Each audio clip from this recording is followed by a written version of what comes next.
안녕하세요, 여러분. 오늘도 이렇게 찾아와 주셔서 진심으로 감사드립니다. 이 이야기에 귀를 기울여 주시는 여러분께 깊은 감사와 따뜻한 마음을 전합니다. 오늘 제가 들려드릴 이야기는 우리 옛 땅 어딘가에서 오래도록 전해 내려온 이야기입니다. 바로 연희와 버들 도령이라는 이야기인데요. 계모의 손에 이리 치이고 저리 치이면서도 끝내 무너지지 않았던 한 소녀의 이야기이며 그 소녀를 사랑으로 품어준 신비로운 존재와 죽음도 넘어서는 기적 같은 이야기입니다. 고난 속에서도 꺾이지 않는 마음, 진심 어린 힘, 가장 힘겨운 순간에도 피어나는 희망에 대한 이야기입니다. 아마 살아오시면서 많은 풍파를 겪어오신 여러분의 마음속 한켠을 살며시 두드릴 수 있는 이야기가 되지 않을까 생각합니다. 이야기가 시작되기 전 구독과 좋아요를 눌러주시면 더 좋은 이야기를 들려드리는데 큰 힘이 됩니다. 천천히 이야기 속으로 들어가 보시지요. 먼 옛날 산자락 아래 자리한 작은 마을에 연희라는 소녀가 살고 있었습니다. 연희는 이름처럼 맑고 고운 아이였습니다. 연꽃이 진흙 속에서도 흰 꽃잎을 피워내듯 연희 역시 그 어떤 굳은 환경 속에서도 마음만은 맑게 유지하려 애쓰는 아이였지요. 하지만 연희의 삶은 결코 순탄하지 않았습니다. 어린 나이에 어머니를 여인 연희는 아버지가 새로 맞이한 계모 아래서 하루하루를 숨죽이며 살아가고 있었습니다. 계모에게는 친딸이 따로 있었는데 계모는 그 친딸만을 애지중지 아끼고 연희에게는 눈길 한번 따뜻히 주는 법이 없었습니다. 날이 밝으면 연희는 가장 먼저 일어나 찬물로 손발을 적시며 붓도막 앞에 섰습니다. 아궁이에 불을 지피고 물을 깃고 마당을 쓸고 빨랫감을 두드리고 밥상을 차리고 설거지를 하고 다시 또 마당을 정리하고 해가 지도록 쉬지 않고 손발을 움직였지만 계모로부터 돌아오는 것은 언제나 핀잔과 구박뿐이었습니다. 이 게으른 것이 또 느릿느릿 움직이는 것 봐라. 밥상 차리는 꼴이 왜 이렇게 볼품이 없어? 계모의 말 한마디 한마디가 어린 연희의 가슴에 작은 가시처럼 박혀들었습니다. 그러나 연희는 소리내어 울지 않았습니다.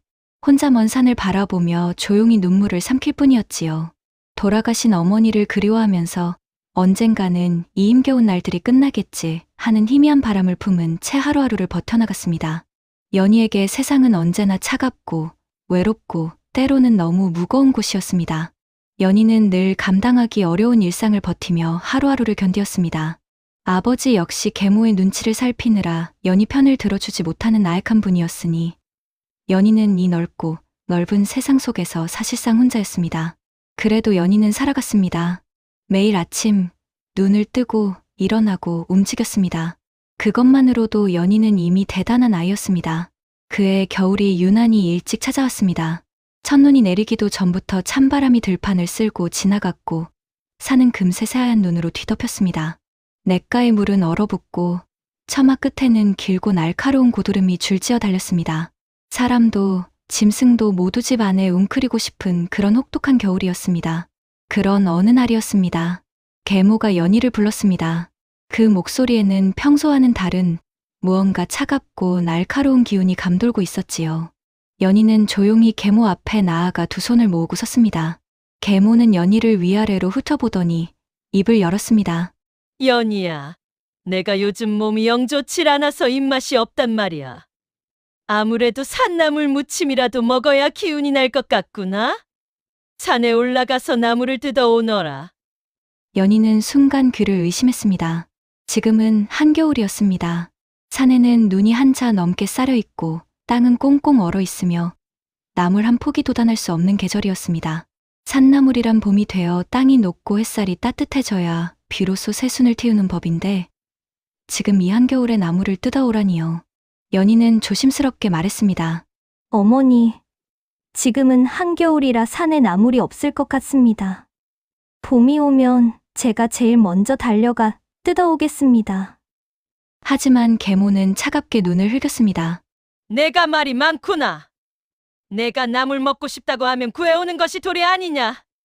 못 구해오겠다면 이 집에 더는 발을 들여놓지 마라.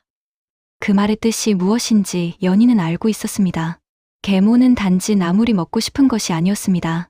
이 한겨울의 산으로 내보내어 연희가 돌아오지 못하게 하려는 것이었습니다. 눈보라가 몰아치는 산속에서 길을 잃거나 추위에 쓰러지거나 그도 아니면 굶주린 짐승이라도 만나기를 바라는 것이었지요. 이 차가운 명령은 사실상 연희를 향한 선고였습니다. 그러나 연희는 무너지지 않았습니다. 계모의 눈을 바라보면서 연희는 조용히 고개를 숙였습니다. 그리고 혹겹 저고리를 여미고 낡은 집신을 신고 빈 바구니를 들고 문 밖으로 나섰습니다. 산이 저 멀리 흰 옷을 입고 연희를 기다리고 있었습니다. 연희가 산에 오르기 시작했을 때 하늘은 이미 잿빛으로 무겁게 내려앉아 있었습니다. 얼마 걷지 않아 눈발이 날리기 시작했습니다. 처음에는 가볍게 흩날리던 눈이 산허리를 돌아서자 금세 굵어지더니 이내 앞을 분간하기 어려울 만큼 사나운 눈보라로 변했습니다. 바람은 살을 애는 듯 차가웠고 발 아래 쌓인 눈은 점점 깊어졌습니다. 한 걸음 내디딜 때마다 발이 눈 속에 빠져들었고 집시는 이미 눈에 흠뻑 젖어 발가락 감각이 사라져 가고 있었습니다. 바구니를 든 손도 곧 굳어가기 시작했습니다. 주위를 아무리 살펴보아도 나물 한 폭이 보이지 않는 것은 당연한 일이었습니다. 연희는 발을 멈추고 잠시 하늘을 올려다보았습니다. 어머니, 저는 어떻게 해야 하나요? 이대로 돌아가면 집에 들어오지 말라 할 테고, 여기 있으면 얼어 죽을 것 같습니다. 눈물이 뺨을 타고 흘러내렸지만 곧 차가운 바람에 얼어붙었습니다. 그때였습니다. 그냥 쓰러져 버릴까 하는 생각이 스치는 순간 연희의 눈에 무언가가 들어왔습니다. 큰 바위 틈새, 깊은 산중 눈보라에도 흔들리지 않는 곳에 검은 입구가 보였습니다. 동굴이었습니다. 바람도 닿지 않고 눈도 쌓이지 않은 그 입구는 마치 처음부터 연희를 기다리고 있었던 것처럼 자리하고 있었습니다. 연희는 조심스럽게 발을 옮겼습니다. 동굴 안으로 한 걸음, 두 걸음 들어가자 눈보라 소리가 멀어지고 기이한 고요함이 찾아왔습니다. 그리고 이상한 일이 벌어졌습니다. 동굴 안쪽에서 따뜻한 기운이 흘러나오고 있었던 것입니다. 한겨울 산속의 동굴이라면 마땅히 차가워야 할 텐데 그 안에서는 봄날 같은 훈훈함이 감돌고 있었습니다. 연희는 더 깊이 들어갔습니다. 어둠이 짙어지는 것 같았지만 이상하게도 발 앞이 환히 보였습니다. 동굴 벽에서 희미하게 빛이 스며나오고 있었습니다. 마치 보이지 않는 손이 연희를 이끄는 것처럼 연희의 발걸음은 저절로 앞으로 향했습니다. 그리고 어느 순간 동굴 깊숙한 곳에서 부드럽고 잔잔한 바람 소리가 들려왔습니다. 아니, 바람이 아니었습니다. 그것은 마치 먼 곳에서 흘러오는 물소리 같기도 하고 어린 시절 어머니가 불러주던 자장가 같기도 한 소리였습니다. 연희는 멈추어 섰습니다. 무섭기도 했지만 더 강한 무언가가 발을 끌어당기고 있었습니다. 그리고 연희는 자신도 모르게 입술을 열었습니다. 버들도령, 연희 왔다. 문 열어라. 그 말이 어디서 나온 것인지 연희 자신도 알 수 없었습니다. 마치 오래전부터 마음속 어딘가에 새겨져 있던 말을 비로소 꺼낸 것처럼 주문은 자연스럽게 연희의 입에서 흘러나왔습니다. 그리고 그 말이 동굴 안에 울려 퍼지는 순간 정말로 무언가가 달라졌습니다. 깊은 곳에서 빛이 새어나오더니 점점 밝아졌습니다. 돌로 된 문이 천천히 열리는 것처럼 공간이 열렸고 그 너머로 전혀 다른 세계가 펼쳐졌습니다.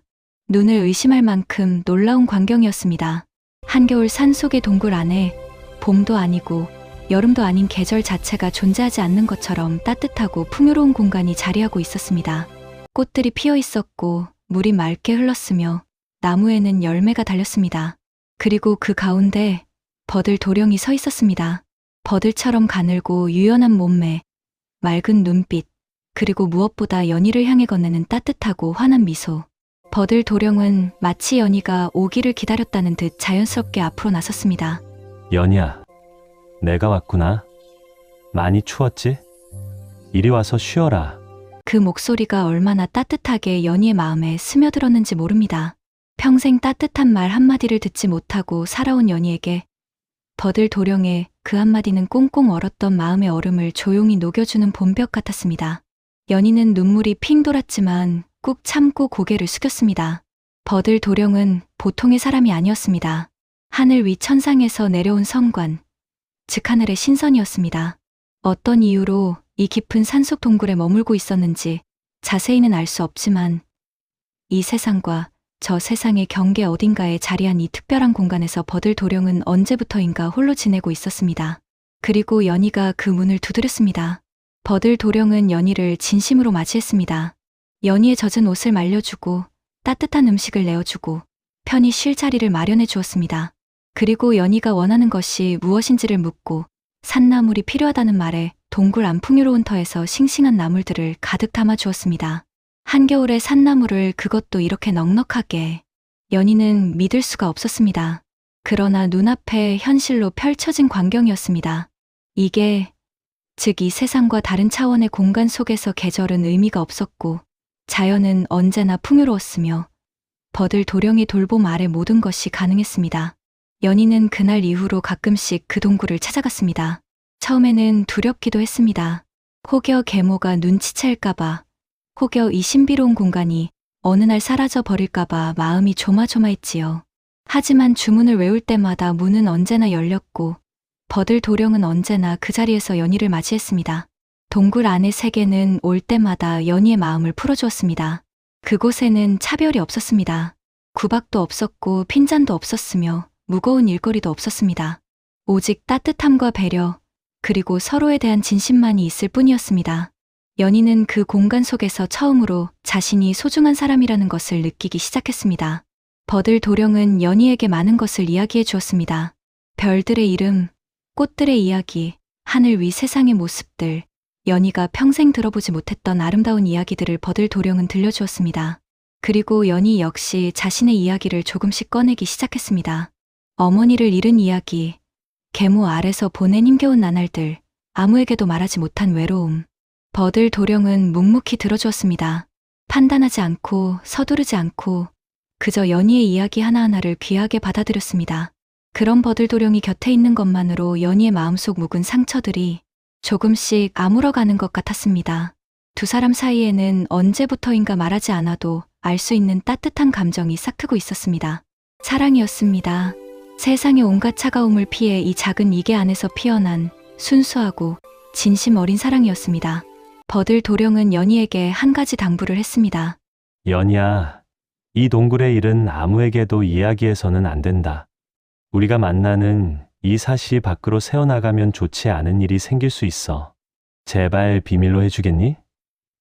연희는 고개를 끄덕였습니다. 계모는 눈이 밝은 사람이었습니다. 한겨울에 연희가 산나물을 가득 들고 돌아오는 것을 처음 보았을 때 계모는 이상하다고 생각했습니다. 두 번째, 세 번째 같은 일이 반복되자 계모의 눈에 의심이 가득 찼습니다. 저 아이가 어떻게 한겨울에 나무를 구해오는 것이지? 분명히 무언가 비밀이 있을 거야. 계모는 겉으로는 아무 내색을 하지 않으면서 연희를 조용히 지켜보기 시작했습니다. 그리고 마침내 어느 날 연희가 산을 향해 걸어가는 것을 보고 멀찍이 뒤를 밟기 시작했습니다. 눈을 밟는 소리가 나지 않도록 조심조심 연희의 발자국을 따라 산을 올랐습니다. 연희가 동굴 앞에서 걸음을 멈추고 주문을 외우는 것을 계모는 숨을 죽이고 지켜보았습니다. 버들 도령, 연희 왔다. 문 열어라. 그 말과 함께 동굴의 문이 열리고 연희가 안으로 들어가는 것을 계모는 두 눈으로 똑똑히 보았습니다. 계모의 눈에 순간 뜨거운 광기가 타올랐습니다. 저 안에 무언가가 있구나.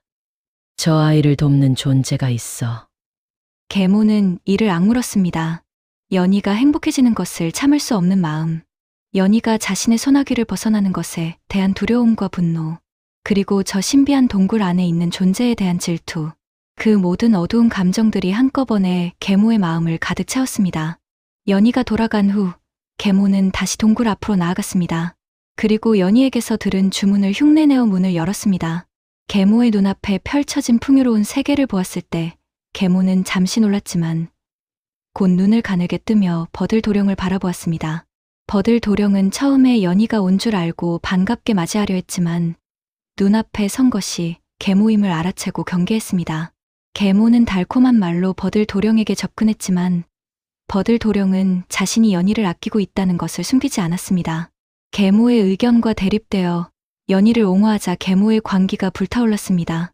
계모는 밖에서 가져온 불씨로 버들 도령이 있는 곳에 불을 질렀습니다.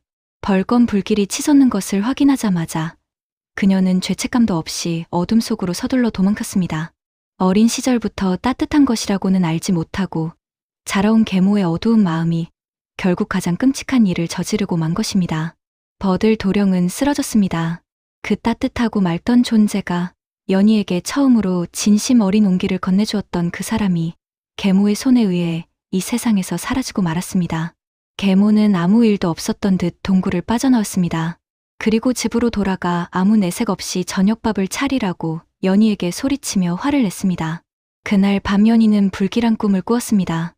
다음 날 아침 연희는 가슴이 두근거리는 이상한 느낌을 떨칠 수 없었습니다. 무언가 잘못되었다는 예감이 온몸을 감쌌습니다. 연희는 서둘러 산으로 올라갔습니다. 동굴 앞에 서서 주문을 외웠습니다. 버들도령, 연이 왔다. 문 열어라. 문이 열렸습니다. 그런데 안으로 들어서는 순간 연희는 발이 굳어버렸습니다. 저 풍요롭고 따뜻하던 공간이 황량하게 변해 있었습니다. 꽃들은 시들었고 물은 탁해졌으며 따뜻하던 기운은 온데간데 없었습니다. 그리고 그 한가운데에 버들도령이 차갑게 쓰러져 있었습니다. 도령님, 연희는 달려가 버들도령 곁에 무릎을 꿇었습니다. 손을 잡아보니 얼음장처럼 차가웠습니다. 숨이 느껴지지 않았습니다. 연희는 온몸이 떨려왔습니다. 눈물이 쏟아졌습니다. 이 차갑고 잔인한 세상이 이번에는 자신에게 남은 단 하나의 소중한 것마저 빼앗아 가버린 것이었습니다. 연희는 한참 동안 버들도령의 손을 잡고 울었습니다. 그런데 울음이 조금 가라앉을 무렵 연희의 눈에 무언가가 들어왔습니다.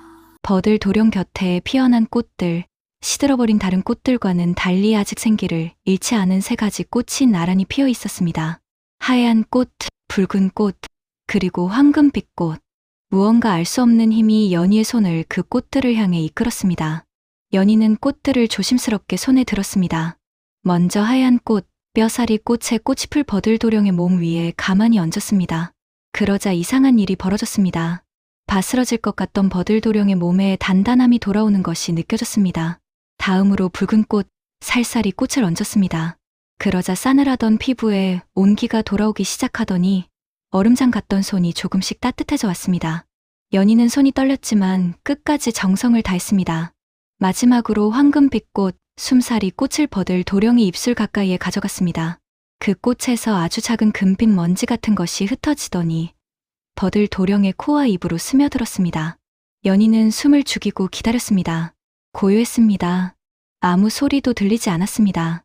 그리고 그때 버들도령의 손가락이 미세하게 움직였습니다. 연희는 눈을 크게 떴습니다. 가슴이 미칠 듯이 뛰었습니다.